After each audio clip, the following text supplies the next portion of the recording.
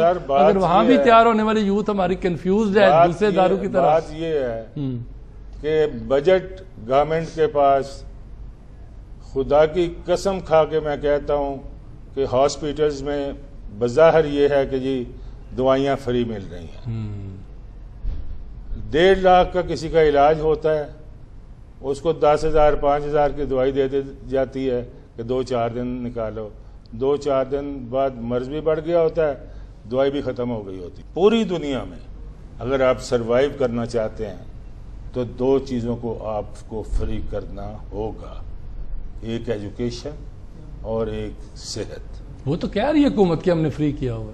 کہاں پہ حکومت نعرے لگا رہی ہے, اتنے بڑے اشتہار دے رہی ہے, نعرے وہ تو اس کو اپنا جو ہے وہ ایک بڑا پازیٹیو. اس کے لیے میں یہی کہوں گا کہ یہ حالات کو اور ابتر کریں گے. جو رہزن نہ کر پائے رہبر کریں گے. خطا ہے کسی کی اگر غمخساری تو یہ خطائیں ہم برابر کریں گے. خطائیں تو سر آپ کر رہے ہیں نا. کسی روز پائیں گے منزل, یہ مشکل مہم بھی ہم ہی سر کریں گے. اور بنام محبت لہو بیچتے ہیں, یہ اعلان جا کے ہم گھر گھر کریں گے. سر اعلان بھی آپ گھر گھر کر رہے ہیں اور آپ ڈسٹرب بھی کر رہے ہیں حکومت کو. وہ شدید ڈسٹرب کر رہے ہیں. کون سی حکومت؟ حکومت کہتی ہے ہمیں آرام سے بیٹھنے دیں, آپ ہمیں ایجوکیشن کے کام کرنے دیں. جو آپ جلسے جلوسوں کی طرف آگے, آپ دھرنوں کی طرف آگے. 1,13,000 ووٹ لیتا ہے, اس میں سے 90,000 ووٹوں پہ نہ کسی کی انگوٹھا ہے, نہ کسی کا نام ہے, نہ کسی کے کوئی مور ہے. 90,000 ووٹوں پہ. تو سر آپ اگر مجھے آپ یہ بتائیں, اگر اس طرح کے ووٹوں سے حکومتیں آئیں, وہ ڈیلیور کر سکتی ہیں, ان میں خود اعتمادی ہو سکتی ہے پیدا. وہ مودی کو جا کے کنونس کر سکتا ہے, اس کے سامنے بول سکتا ہے.